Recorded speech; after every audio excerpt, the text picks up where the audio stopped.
Hi, everyone, and welcome to this week's episode of the Destiny Awaits podcast. I am your host, Andrea John. And for those longtime and faithful listeners, you know that we're on a short break from the Sermon on the Mount series. If you happen to miss last episode and didn't hear that, well, we're on a break. Schedules are a little tight, we're a little busy. Over the next few weeks, you're going to be hearing impactful conversations with amazing people that are deeply connected to helping you uncover your identity, discover your purpose, and step into your destiny. This week, I'm replaying an episode from the Make America Happy Again podcast where I was interviewed by the lovely Wendy Benedict. We dove into the message behind the In Her Image devotional on the Bible app because I wrote it. She asked me about what inspired it, what are some of the things that people miss about the Proverbs 31 woman. We also talk about identity and the importance of prioritizing who we are over what we do. We also explored the beauty of becoming, embracing our process, and letting go of unrealistic expectations that wind up stealing our peace. So, whether you're a mom in the thick of it, a woman searching for clarity, or just someone simply trying to make sense of purpose in this season, you are going to feel seen, encouraged, and maybe even a little challenged, but in the best way. Now, keep in mind that this episode is going to be audio only. If you are listening to this on YouTube, just know that this is audio only this week. Make America Happy Again is an audio only podcast, so we don't have the video to go with it, but hopefully the content is enough where you don't need visuals because the conversation is amazing. So get cozy. Take a deep breath and let's dive into this heartfelt conversation that I believe will speak to your soul.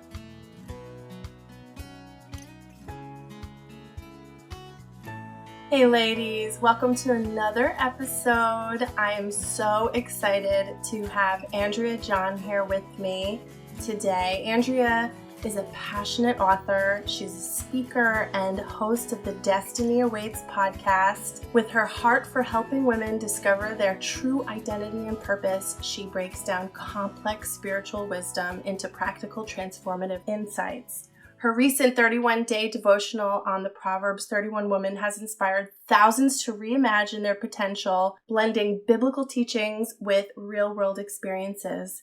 Beyond her professional work, Andrea is a mom who understands the beautiful chaos of modern womanhood, bringing authenticity, humor, and grace to everything she touches. I'm so happy to have you here, Andrea. Thank you so much. Well, thank you for having me. I appreciate it. It's my pleasure. It's my pleasure. So tell us a little bit about your journey that led you to writing the Proverbs 31 devotional. I've been reading Proverbs for so many years. I can't even remember when I started, but I started this habit of when it was a month of 31 days, I would read a chapter of Proverbs every day.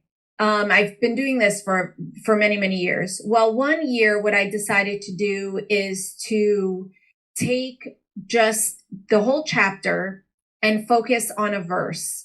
Whatever verse stood out to me, depending on where you are in life and the things that are happening, I would get a verse and I would use what they call the SOAP method. Mm-hmm. So scripture, observation, application, and prayer.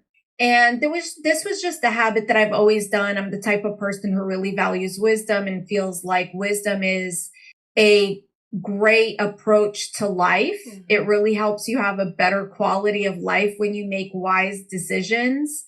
And a few years ago, it was definitely after COVID. I think it had to have been. So 2020-ish, I came across a devotional for Proverbs 31, and it is called Famous in Heaven and at Home. And it took that chapter and it discussed who this woman was. And it really gave background to the historical context in which it was written. And when I read it, it changed a lot for me because I had always focused, or when I had heard about this woman, there was always a focus on what she did. And I realized that the beauty of this woman was in who she was, not what she did. Ooh, I love that. And that's what changed my view. This book, however, was written more for married women and mothers. And as someone who has 2 teenage daughters with a house constantly filled with kids, I want to create a version where it's applicable to all women, regardless of your stage at life. Because the Proverbs 31 woman, again, it's about who she is. So not necessarily about what she does, but what she does informs us. That's so good. Character traits we should have. It's so good. I've never thought about it that way. And honestly, I've heard that this piece of scripture can be intimidating for some women. And they read it and they're just like, this is an impossible standard, and almost resents it.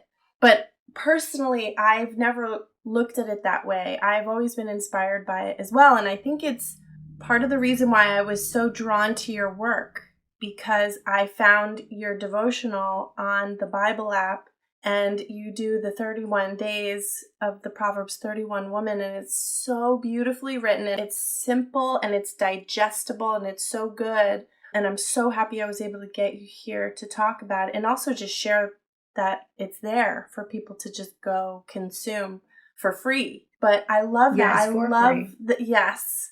I love that you put it that way. I'd never thought about it that way. What do you think are the most common misconceptions about this biblical passage? The first one is that people assume it was written by a man. That this is a man's standard for a woman. But really, in the first verse, it says that this was advice given to King Lemuel. So, Proverbs, we tend to think of King Solomon. He wrote the Proverbs. Well, he didn't write all of them. And this particular chapter was advice given to King Lemuel, and that's who wrote the Proverbs. So it actually is advice from a woman. And that's how we start the study, is by talking about wisdom, and how we need to not just give wisdom, but also be willing to hear wisdom and appreciate the other women in our lives that offer us wisdom. So that's the one misconception. The other one is what I've already spoken to, which is when we read it, I think because of the culture that we're in and the way it's been taught in churches, is that the Proverbs 31 woman is simply a homemaker. Right. She's a stay-at-home, and she cares for her husband and her kids. And yes, those are all true things. But she's actually much more than that, because she's an entrepreneur. Yeah. She's a creator. She goes out and makes money. And she is not just someone who cares for her family, but also her husband finds that he trusts her. And she actually improves the reputation of her husband. Yeah. And to relate to everyone, despite the phase of life you're in, you improve your children's reputation, your husband's, your parents, anyone associated with you, is to think that you actually have the ability to improve someone's reputation simply by being in their life. Seems like a tall order. And to your point, not to make it sound intimidating, but again, it's not about what you do. It's about who you are, the character that you have. So how do you, and I know the answer to this because I did the devotional, but how do you help women see this as an inspiration and not as an impossible standard? This is about process. This is about a journey, right? Not about perfection. One of the things I teach a lot is about intentions. And while we hear intentions don't matter, I don't believe that, and I don't believe it's biblical. I believe that your intentions are very valuable to God. In essence, your intentions is your heart, and your heart is the springhead of life. So when your focus is on Jesus, when your focus is on God, and you're looking to live your life in a way that's directed towards Him, even if you mess up, if you make a mistake, as long as you're allowing Jesus to coach you, that's all that matters, right? It's about what God has to say about you, not anyone else. And I think women struggle with people pleasing and wanting to satisfy and to help. So one of the things is really to empower women by saying it's a journey. You're not going to get it perfect over time. it will improve, and it will become second nature. Some things that may be difficult to you, the more you do them, the easier it becomes. The other key thing is really, in my opinion, is to know God.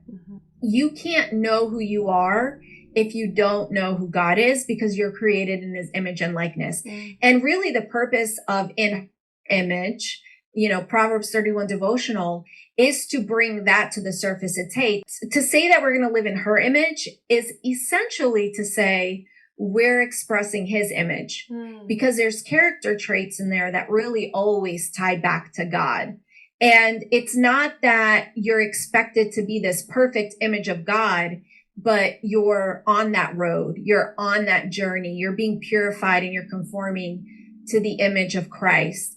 And just let go of expectations, let go of people pleasing, and just be concerned with what God has to say. So it's identity is a big message, and understanding that being a wife and a mother are roles in our lives, not our identity. So we have to always think, if I were to remove myself from being a wife, if I were to remove myself from being a mother, that's what my identity is there. What is that identity? And then you live out your identity in those roles. It's the foundation and the core. That's good. How did you find yourself here so interested? And you touched on it briefly in the beginning, but tell us a little about your life and what's gotten you to this point. It's been quite a journey. I don't even think a book would contain being able to. I was in an abusive relationship for many years, and thanks to God, I was able to leave. When I was going through the process of separation and divorce, it was a very dark time for me. I had a lot of faith in God. I believed in God. I knew about God. I grew up in the church, but I was so disillusioned with my situation, and it was so emotionally dark that I did push God away for a while. And one morning I had moved down to Florida, which is where I live now. And I was living with my daughters. I got sole custody and, basically started my life all over. Wow. Let go of everyone not everyone, but like 3 people from my past, moved down to Florida and just started life over.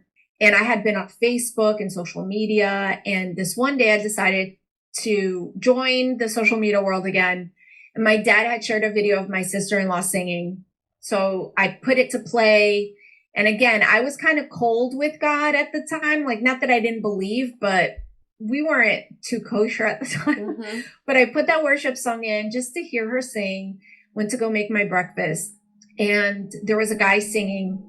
Once my sister-in-law started singing in the song, I felt this presence come over me. And the only thing that I can use hard to explain in words, but the best way to explain it was I felt this blanket come over me. And the blanket was love. It's hard to explain, but I try to in words, Yeah. It was like love came over me. It was warm. It was heavy, but a good heavy. And I actually went on my knees and I was crying, and I felt God, and I heard God tell me that he has always been with me. He has never left me.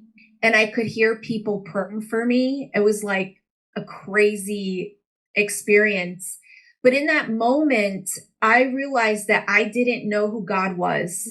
Even though I had gone to church, read the Bible my whole life, I knew of him, but I didn't know him, because that God that loved me despite the fact that I had pushed him away, for him to be willing to come in that moment and meet me where I was at, I didn't know love like that. I knew 1 Corinthians 13, but I did not believe that even God could love like that. Just never experienced it. And it led me on a journey wanting to know him. So through reading the Bible and prayer, I've come, and I'm still on that journey, right? That journey will never end. But I started to get to know God. And as I got to know him, I started to find myself, because I got to know him. And then when I had the revelation that, wait, I'm made in his image and likeness, So that's who I'm supposed to be love like he is love. I'm supposed to be pure like he is pure. I'm supposed to, judge like him. What is justice? So I started kind of going after all these things. And as I started to know him, it gave me this sense of fulfillment and purpose and identity that I had never had before. I felt like I could never measure up. I never felt like I was good enough.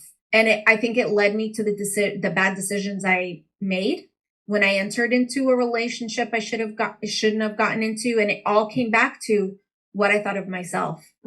And I found myself when I found him. And that's like everything I do is for that. I want everyone to be able to know God the way I know him, because of how much it's changed my life. That's awesome. How long ago was that? That was in 2016 when I had that encounter. Wow.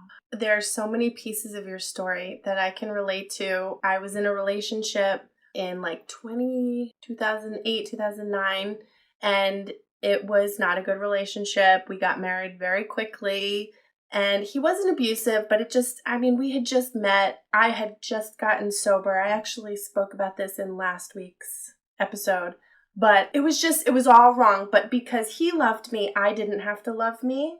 And I didn't have to figure out what was lovable about me because, he was doing that for me.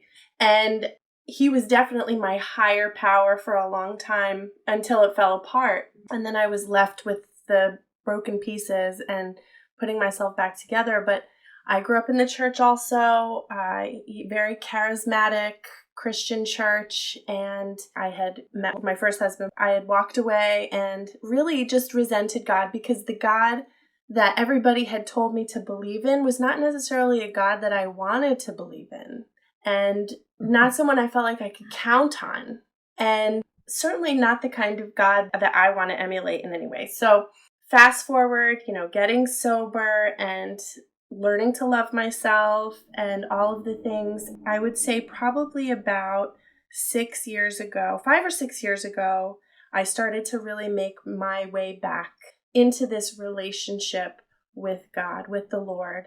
And it's different, it is definitely not a religion, it's a relationship. And it's been beautiful. It's been hard though. It's been so hard for me. And it's been, rocky and windy. It's just not this linear thing. But I love hearing stories from other women, especially women that I really respect, like you. And this is the first time I'm meeting you, but I have so much respect for you because of how you're able to share the Father's love with people like me, with other women who really yearn for that relationship, yearn for that feeling, that experience that you had of the Father's love. It's so beautiful. All right, parents, let's talk about bath time. That sweet, peaceful moment when your kids turn into Olympic-level splash athletes and suddenly your bathroom looks like a scene from Waterworld? Yep, been there. Well, I found the solution. Well, actually, I made the solution so you don't have to mop up after every bath. Introducing the JWVJ Splash Guard Shower Curtain. This genius curtain is designed to keep the water in the tub where it belongs so your floors stay dry, your sanity stays intact, and you don't have to pretend that soaking wet bath mat is just part of your home decor. It's got a clear sheer window so you can keep an eye on your little splash monsters. It's got a waterproof liner that actually works. And it's machine washable because, let's be honest, kids are gross. If you're ready to win bath time, head to www.jwvjcurtains.com to grab yours today. The link is also in the show notes because let's be real, you don't have time to remember that. JWVJ Splash Guard Shower Curtain. Less mess, more sanity, and a whole lot fewer oops moments. That's amazing. I'm sure your testimony in itself is pretty wild. You said something about really understanding God's love. And I would say in that moment when I had that experience, it was his love that changed me. Realizing, wow, like, you know how you said that your ex loved you so you didn't have to love yourself, right? And it's because love changes people. It brings out the best. It is truly the most powerful force in the world, I believe. And I believe that's the case because God is love. That's his essence. Yep. So when something is driven by love, God is in the midst, regardless. That's my belief. And in that moment, when I met God as love, I accepted it. I received it. I let him work in me and I wanted it so bad. And from that moment on, my life's motto, I actually have a mug that says this, is to love and be loved. Accepting his love is what I believe transformed. The first book I wrote is really based on that. My journey to love is how I found love and how love changed me. And the revelation I had when I read John and Jesus say, I leave you a new commandment. Love as I have loved. And this is how you're going to be known as my disciples, by your love for one another. That truly was like the beginning of that revelation and the transformation that I went on. And it sounds like it's the same for you.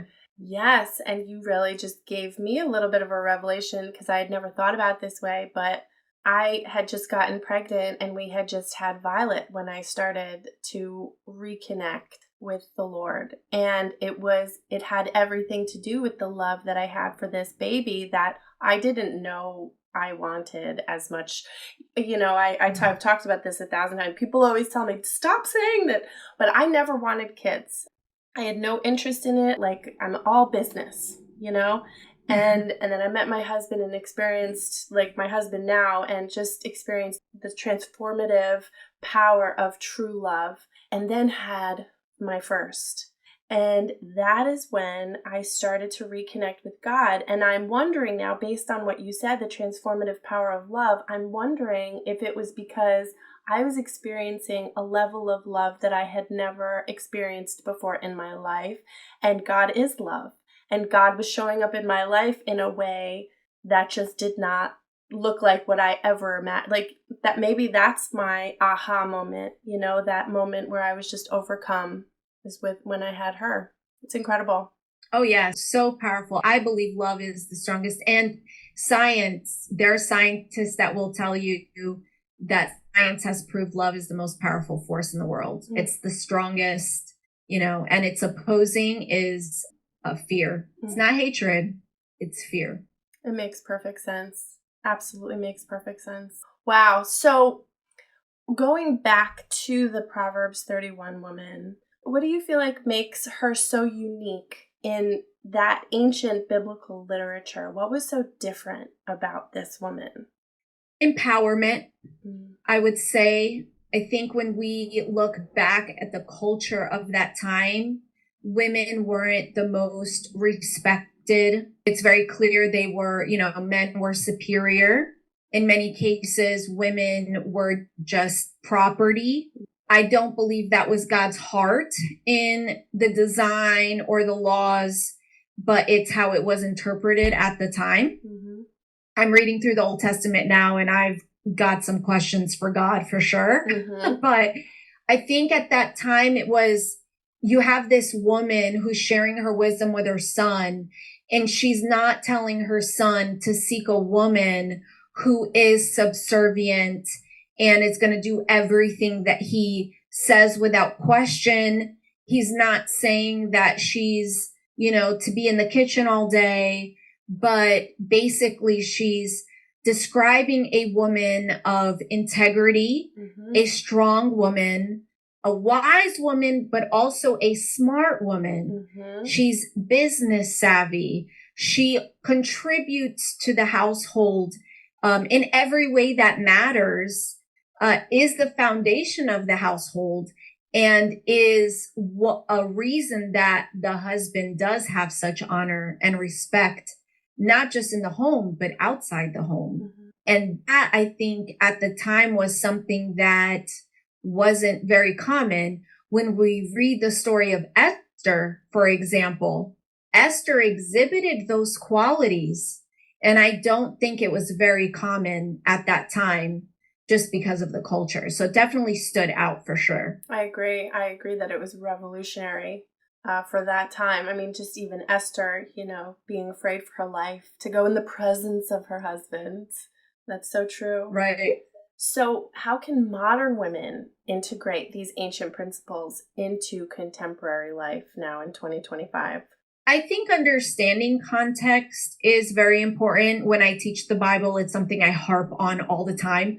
We need to understand cultural, historical context, what the author was trying to say and communicate, because some of the examples that are in Proverbs 31 about what this woman does are things that do not apply to us today. We'd have no concept of. So he's compared to a merchant ship, and she, it talks about how she makes clothes and all these different analogies or stories about what she would be like that don't apply to us today at all. Mm-hmm. So understanding context is important, but I think to really make it applicable for us today is really about when we look at the passage, don't focus on what she's doing, but what is it telling us about her? What is her priority? What is her focus? Why is she being compared to a merchant ship? Why is she making this clothes? When the town at the city, the people at the city gates respect her husband, why? Like, what's the purpose of that? And what does that look today? Mm-hmm. How we're, people aren't sitting at our city gates watching everybody come in, right? There are streets and churches and businesses and, we have our homes and all that. So that's why we can't get tied down in what she does. Right. We have to focus on who she is.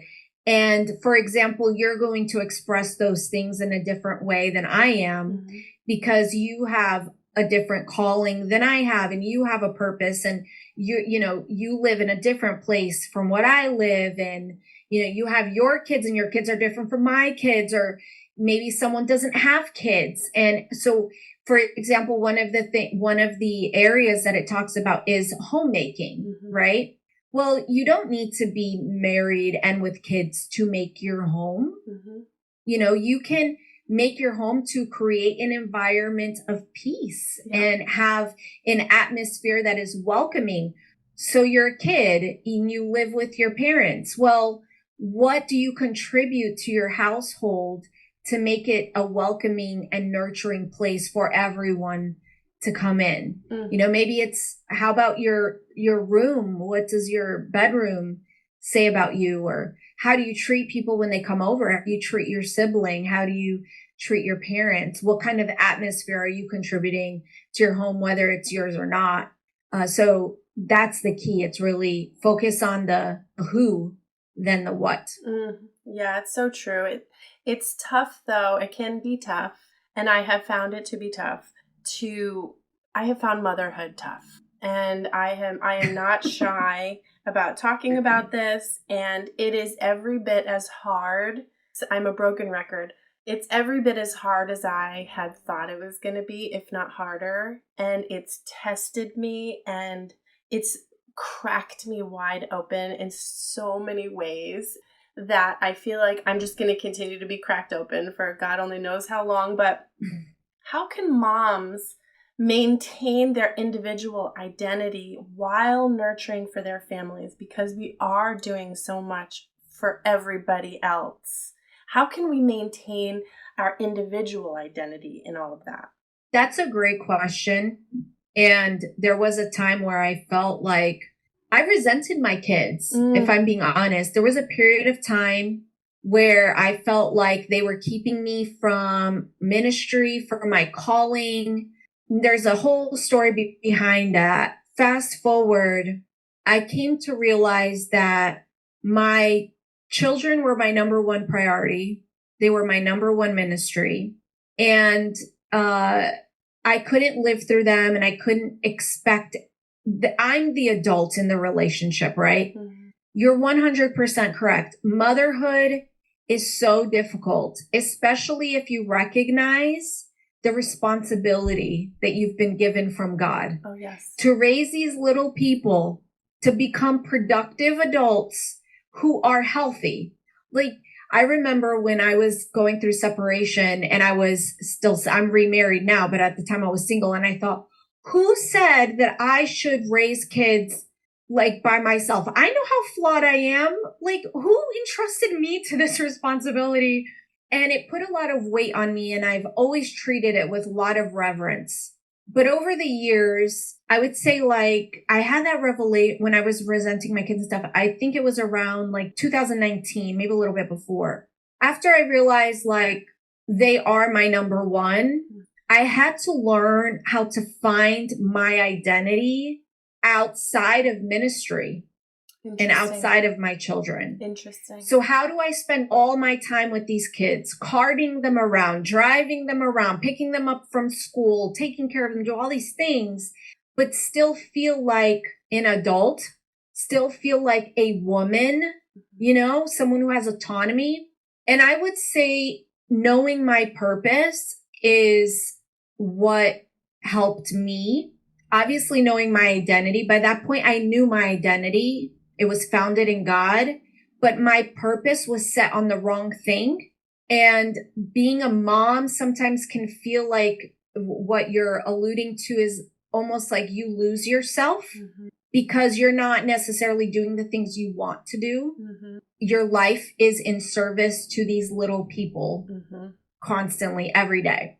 And when I discovered what my purpose was in life, it was in a way where I can live my purpose in my home with just my kids and my husband. I didn't have to leave my home to feel fulfilled anymore.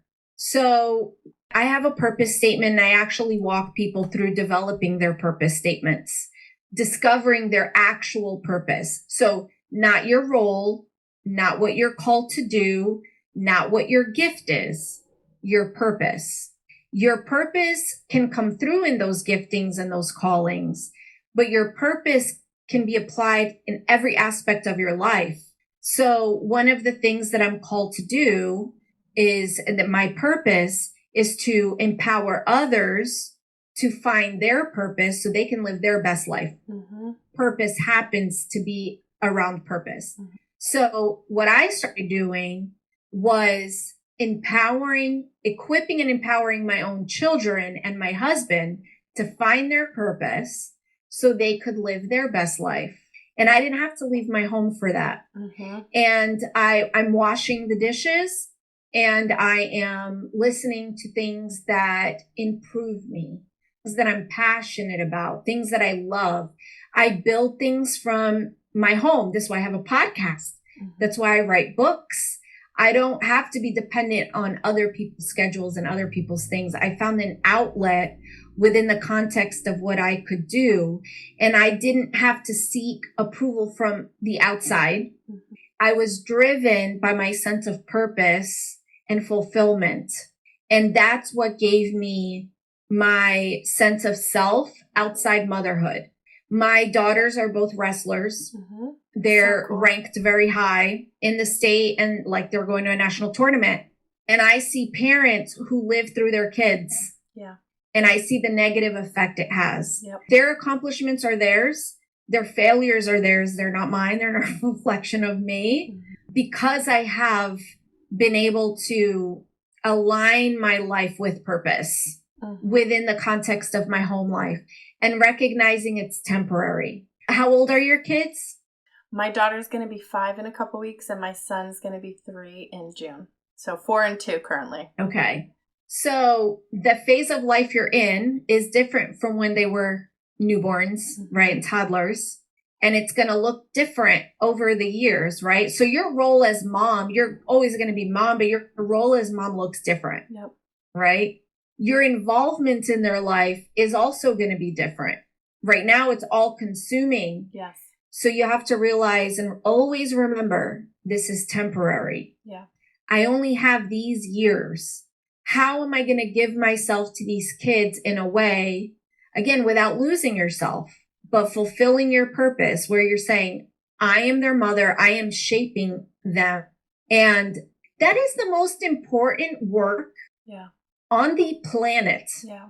There is no career, no ministry, no accolade, no stage that is superior to the accomplishment you have as a mother when your kid becomes an adult. Like my daughter just turned 18, and you can look at them and say, I'm proud of who they are. Oh, so beautiful. And you know that you had something to do with that.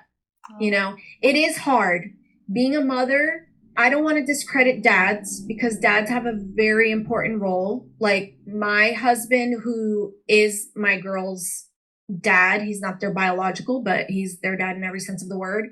He definitely completes me in terms of the parenting role. And he has a place that I could not do without him. This morning, I read something that said, moms need more sleep. Women need more sleep than men because we use our brains more during the day. Makes sense. And I thought, you know, that's kind of true because you're thinking about your home, whether you're home or you have a job. So as a mom, whether you're a stay-at-home mom or you're a mom at home and you have a job outside the home, your brain's always going. And you're not just thinking for you, you're also thinking for your kids. And let's be honest, we're also thinking for our husbands a lot of the time if you have one. So we have this ability as women to be thinking about all the things and how they, how they line up, and this needs to happen here and this needs to happen there. It is one of the most amazing things, but Wendy, you're doing it. Yeah. We're trying. You're doing it. We're trying. It's the one day at a time mentality, honestly. It is. So you have to give yourself a pat on the back. And not only are you doing it, but now you're inspiring other women to do it, and you're sharing the gold nuggets of life that you've gotten with others to help pave the way for them a little bit. Thank you. Yeah, I mean, I do believe that there's a purpose to our pain, 100%, and that our experiences, we are able to go through the hard things, I believe, so that we can help other people down the road. And, my husband even texted this to me this morning. He said that he had heard somebody say, a lot of people say that God doesn't give us more than we can handle. And he said, I don't agree with that. I think God often gives us more that we can handle so that we can lean on him. And that's been a huge piece of this in motherhood. Because if I'm being honest, side note, I don't know what my purpose is. I think I have been on this quest and I have tried so many different avenues and I really don't know. And I've asked the Lord, it's something I pray about all the time. So if someone like myself, for example, and you don't have to go into detail because I know that this is not just a simple process, but how would you help someone? How do you help someone put down or come to understand what their purpose is, especially in the season of motherhood where everything is just, it's so overwhelming. And I have a couple of jobs. My husband is a first responder, which is scary in itself. And, yes. There's just, and little kids and sleep deprivation and and being a perfectionist, which I've been working on that for a long time too. But in all of that, what are some simple ways that someone like me, or ways that you've helped women find their purpose? As a mom, I'm always looking for the best ways to keep my kids healthy without all the junk. So I love Haya vitamins. Unlike those sugary gummies, Haya is a pediatrician-approved, chewable vitamin. It's packed with 15 essential nutrients to support immunity, growth, and development. Plus, they're made with 0 added sugar, and they come in a refillable, eco-friendly bottle. Want to try it? Go to hayahealth.com/Wendy Benedict for a 20% off your first order. That's hayahealth.com/Wendy Benedict, and that's 20% off your first order. I'll also put the link in the show notes. So when I meet with someone, I've had retreats and then I also do coaching. I would say when it comes to purpose, the reality is in the stories of your life, you'll be able to find your purpose, different experiences you've had. So for example, one of the things that we do is we use storytelling to help identify purpose. So if I were to coach you, one of the things I would do is I would send you different story prompts to ask you questions, and they're all related to your past. So all the way from kids to an adult, the core of it is asking you stories where you had situations that you were so content in life. You were so happy, these memorable moments where you couldn't be happier. If you could repeat that one thing in life, what would it be? And then there's a series of questions that we go through that I would ask, for example, to understand more about that moment and that experience. And really what's happening is, as you retell the story, I'm hearing your purpose. I'm hearing you tell me what your purpose is, but it's so much easier for someone else to hear it than for you to understand it. We often feel like purpose is so far away. It's this big thing in the sky, right? Like this, but really it's something that was born in you and you felt it. Even as a 2-year-old child, there may be a memory that you have that was like, oh my gosh, that was the coolest thing ever. Like if I could, but there's something about that moment that just filled your soul up. And it's in that thing that your purpose lies. Interesting. That's so interesting. The first thing that I can think of is my younger sister, and I'm the oldest of 6. My younger sister was too afraid to go on stage for the Christmas concert. And I think she was like 3 or 4, and I was 1 or 2 years older than her. And I was like, I'll go, because I remembered it from the year before, because we're just 1 grade apart. And I was so happy to get back up on that stage and do the whole Christmas concert that I had done the year before. I remember it, and I was little. So it's funny that you say that. Maybe it has to do with talking and communicating with people. Well, what about it? What about being on the stage did you like? Like what was it exactly? It's a really good question. What did you do? You performed? We sang. We just sang Christmas songs. And how did you feel while you were singing? So good. So happy. So like, look at me and look what I can do. And that's a common theme all throughout my life, is this look at me. But it got to a point in adulthood where it was fear-based, not joy-based. Right? It was like, okay, look at how good I can do things. Look at me doing all of these things and juggling all of these things and winning all of these things. Yes. So when you were singing and you felt that joy, what about the singing filled you with joy? Was it just the performing, or was it or did you like entertaining the audience, or was it like pure joy of singing? What was it? It might have been just the approval of my parents. Or like the joy that I saw in my parents' faces, that I was enjoying myself, or that I was up there. That's a really good question. Something that I will unpack a little bit. I'm a big question asker. I ask lots of questions. Like I'm like that little kid that's like, why? Because then it helps you kind of get to it. A lot of times in the end, the purpose statement has like 2 pieces. So the first piece is geared towards what you're doing and kind of what brings you the joy. And then the second half generally has to do with what you're giving, or so in that case, you wanted your parents to be proud. Yes. So it wasn't just about you. Right. It was about giving something to your parents. Yes, I agree with that. So then it's, then I would be like, okay, let's, then we explore that. And at the end of the session, we would literally build a statement that is what I would call, it's your filter of life. You wake up every day and you say, every decision, everything that happens today needs to align with this statement. If it doesn't, then I need to learn how to use my gift of no and say no to things. That's so good. But also to prioritize.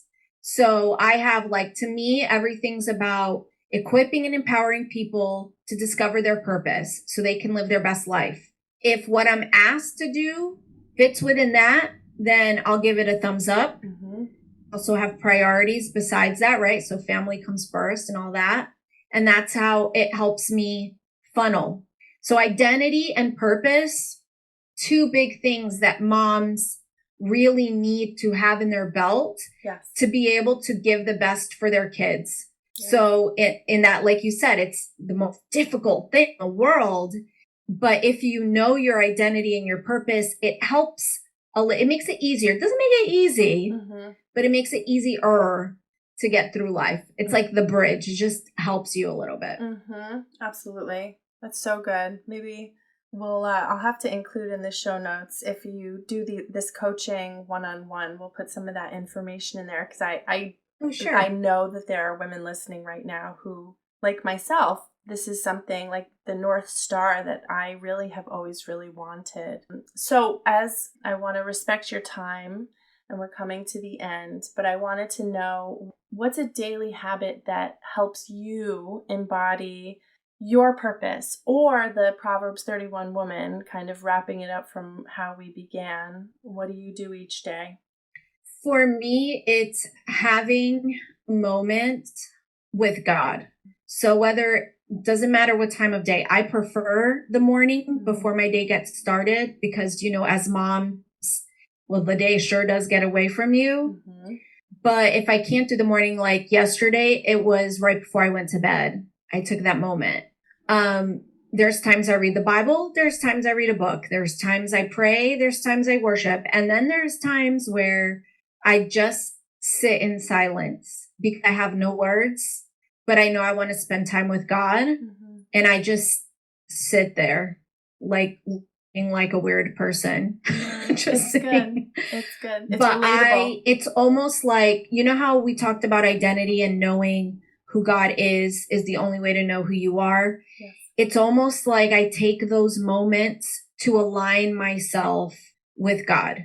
Say, okay, God, what's your heart? What's your heart for me? What's your heart for today? What's your heart for general? Maybe I went through something all day and I'm just feeling a little anxious or a little confused. It's my moment to just say, let me breathe. I think moms need to take breaths. I know I find myself a lot of times like, oh, yes. And aligning myself with my creator. Okay, this is who I am. Okay, this is what matters. Okay, this is, whatever this is that you need for the day. That's what I do. And it helps me a lot. And there's seasons where my schedule is kind of crazy and I can't do it every single day. I feel it when I don't. Oh, definitely. And sometimes, and I'll say this, because if you have a newborn, or depending the phase of life, like if your child has a disability, or it may be hard to find that quietness. Listen, you can do it while you're washing the dishes. You can do it while you're folding clothes. You can do it while you're feeding your child. You don't have to be alone to be alone with him. It really is a state of being. And that's one thing that I would love to encourage moms, is to recognize, like, sure, you may not be able to have that alone time to Bible study, maybe like your husband can or other people can, but you're with God every moment of the day. When you do a devotional, that's not the only time you're with God. You're with God 24. One time God said to me, I don't want to be your priority. I want to be your everything. So good. That changed everything for me, because now while I'm washing the dishes, it's my time. Like, who thought like washing the dishes is my time? Right. Like, right? It's like, oh, it's this chore I don't want to do. But it's like, no, this is my time. Like everyone leaves me alone because nobody wants to wash the dishes with me, So it's just, I want to encourage moms, like, get creative about and think outside the box. Yeah. Being alone with God doesn't mean you have to go lock yourself in your closet. You're in the shower. You're on the toilet. Right. Seize the moment, even if it's 30 seconds, just align yourself with God. And nowadays we have audio. If you really want to get into find podcasts, like you have this podcast and other podcasts that are audio, and you could put it on. So I mean, the sky's the limits for moms. And I just feel like we've been limited by culture and society. And I just want to encourage moms, like, you matter. Yep. You are an essential piece to your home. And if you have children, you are an essential part of that child's life. Yes. And what you offer them is so much more important than anything you can do outside the home. That's so true. So, so true. Thank you so much for that encouragement. So tell us about your podcast. Where can people find your devotional? I will put links in the show notes to everything. But if you also have any upcoming projects or ways to connect with you that you want to share. Yeah, so on the Bible app, I have a few reading plans. The one that you're talking about is In Her Image. I've gotten great feedback. And actually, that reading plan came out of me writing a devotional. So I'm writing a devotional book, but I wanted to get it right. And I want it to be like a work of art. Mm-hmm. But I loved the message and what it did for me. So I wanted to get it out. So I really did it as a ministry. In addition to the reading plan, I also have In Her Image podcast. It's 31 days, 5 to 6 minutes a day. It's the same concept with a little bit more meat to it than the reading plan, because the reading plan is really short. And those two things will always remain free. They will always remain out there, even when I write the devotional, because I really think that it's a powerful message and I want everyone and anyone to access it regardless of your financial means. So the project I'm working on now is turning it into a book. Mm-hmm. That's also a journal that people can leverage. I have my podcast called Destiny Awaits, where the focus is I help you uncover your identity, discover your purpose, and step into your destiny. And that's for everyone and anyone. I'm so passionate about that. That is the passion of my life. Right now, we're going through a series on the Sermon on the Mount. We're on episode 18 of that series. Wow. So just 3 chapters in the Bible. And we're like, because I dig deep, really deep. So I love the podcast. My husband's on this series with me because he brings something to the table that I don't. Yeah. So I really enjoy having him on there. So those are the biggest things. I have my website, andreajohn.com, kind of where I house everything, but I love connecting. So for all the women out there, I do have a private Facebook group.